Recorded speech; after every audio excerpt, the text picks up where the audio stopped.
Thank you very much, Madam Chair. Her Honor, Ms. Deborah Thomas Felix, President of the Industrial Court of Trinidad and Tobago. Her Honor, Joy Gillian Bartlett, Judge of the Industrial Court of Trinidad and Tobago, and one of your comrades,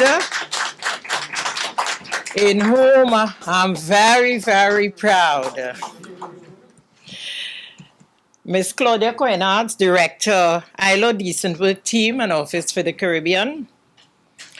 I also would like to recognize my friend, Mr. Keston Nanku, Chairman of the Employers Consultative Association, and my combative comrade. Sometimes we do have a good relationship. Most times we agree to disagree. My comrade, Michael Anisette, General Secretary of the National Trade Union Center and also a governor on the board of directors of the Cipriani College of Labor and Cooperative Studies, and a host of other titles that I don't have the luxury of time to identify, Michael. Brothers and sisters from the regional trade unions, regional employers representative, esteemed panelists, members of the media, ladies and gentlemen, a blessed good morning to all of you. It is truly my pleasure to address you this morning at the commencement of this very important regional meeting. As Minister of Labor and Small Enterprise Development, events such as these have my very careful attention and full support. I therefore wish to thank the ILO for conceptualizing this conference and the CCL and for allowing me the opportunity to have an input in today's proceedings. But before I continue, I would like to publicly again congratulate the International Labour Organization on its 100th anniversary celebrated on Tuesday of this week, and also 50 years in the Caribbean. And we continue to look forward to the collaboration and partnership with the ILO. As you would be aware, the theme for this sub-regional trade union conference on the future of work is Work for a Brighter Future, Workers' Perspective from the Caribbean. As you would also be aware, the theme is derived from the title of the report of the Global Commission on the Future of Work, a key ILO centenary publication. It is undeniable that workers have a critical role to play in ensuring that the future of work is indeed bright. More specifically, the Caribbean labor movement must be a major player in the process to ensure a bright future of work in the region.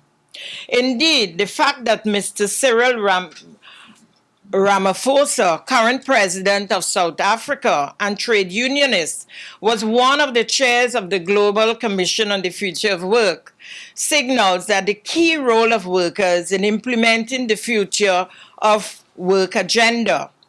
In order to determine specific ways in which regional workers' representatives can contribute towards promoting a brighter future of work, we first need to consider the challenges which have resulted from the evolving world of work. As reflected in the agenda for this conference, you will be considering some of these challenges during today's session. Allow me to highlight some of these challenges. Firstly, with the proliferation of technology, existing jobs are fading and new jobs are emerging. In order to maintain one's employability in the face of this trend, retraining through lifelong learning is extremely essential. The continued exposure to training would allow workers to acquire the requisite skills for the new jobs which are emerging. The fact that new jobs are emerging is indisputable. For instance, 15 years ago, the role of social media specialists was unheard of. But today, all successful organizations have at least one employee who carries out this function. Changes in the world of work are also being brought about as a result of climate change, as Senator Jennifer would have indicated earlier. In order to decrease greenhouse gas emissions, a greater use of renewable energy sources has been promoted.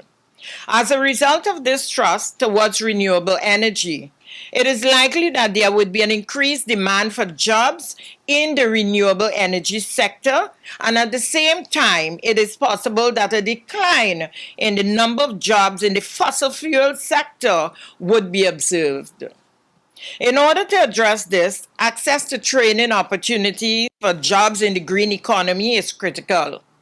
With respect to workers currently employed in the fossil fuel sector, reskilling, retraining would be important in order to ensure that the employability of these workers are maintained and sustained.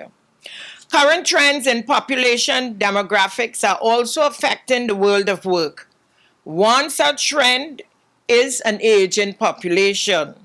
According to the ILO, the number of persons over the age of 60 was 906 million in 2015. And I belong to the sector.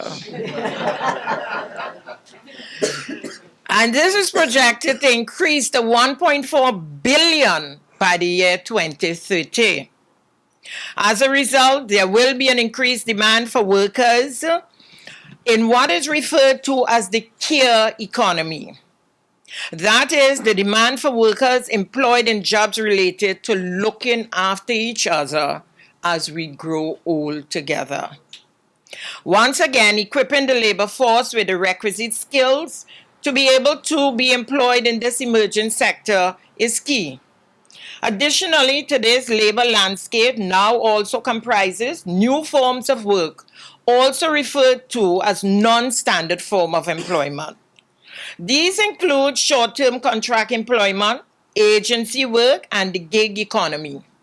With these non-standard forms of employment, employees are not always hired directly by the organization on whose behalf they are working.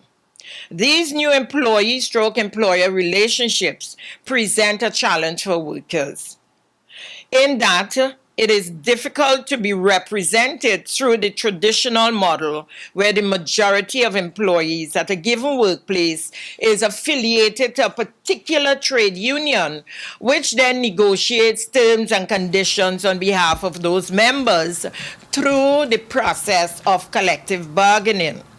Therefore, an important role for regional trade unionists as yourself in ensuring a brighter future of work in the Caribbean is to seek mechanisms to represent the growing number of persons working in non-standard form of employment. These are but some of the challenges which must be overcome in order to ensure that the future of work is desirable and decent work applies. Today, at the start of this conference, I encourage you to think about ways in which your organizations could contribute towards preparing our region to address these challenges. Let the discussion in which you're about to engage serve as an impetus for concrete actions led by Caribbean trade unions to advance the future of work agenda. Permit me to also make some broad suggestions on how this could be achieved. An important first step would be to ensure that the labor movement is aware of the issues relating to the changing world of work.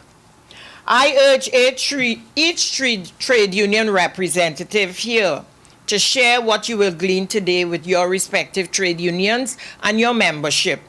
This could be done through sensitization sessions for your union membership and others. Bring your members together to discuss the issues that you will be considering here. Use the technology that is available to incorporate some of your regional counterparts in these types of discussions to share views and experiences from their own countries. I am certain that such an approach would allow for very rich deliberations. Prepare your members for the challenges of the future. Further to this, please ensure that these conversations lead to concrete action.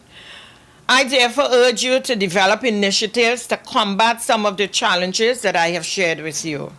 Come together and develop initiatives to promote retraining amongst workers so that they would be well positioned to secure jobs in emerging sectors, such as those that I have mentioned.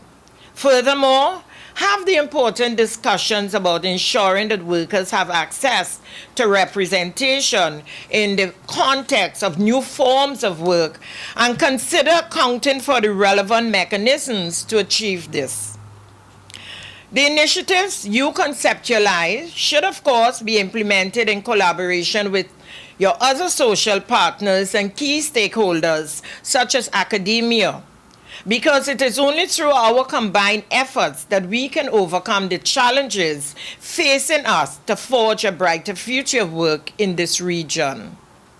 Perhaps in your discussions on the next steps in the closing session today, timelines for possible interventions can be considered. As articulated in the ILO Centenary Declaration for the Future of Work, which was adopted by the 108th session of the International Labour Conference in June this year, at which some of us may have been in attendance. And I quote, "It is imperative to act with urgency, to seize the opportunities and address the challenges to shape a fair, inclusive, and secure future of work with full, productive, and freely chosen employment and decent work for all. Such a future of work is fundamental for sustainable development that puts an end to poverty and leaves no one behind." Close quotation. In closing, ladies and gentlemen, comrades all, I wish to underscore the key role that you and your organizations have to play in ensuring that the future of work is bright in the Caribbean. Your presence here today is indicative of your unwavering commitment to ensuring the welfare of your membership. And as a firm believer and a past president of the Public Services Association of Trinidad and Tobago and a member of the trade union movement, I encourage you to continue to uphold the mandate of the movement. Millions of workers around the globe depend on the trade union movement to champion their causes and to advocate for the security of their livelihood. And so, the work that you do is of profound importance and significance. I therefore wish you a productive and successful conference, and I look forward to the outcomes of your deliberations. I also wish you the very best at your triennial meeting that begins tomorrow. Ladies and gentlemen, God bless us all. Thank you.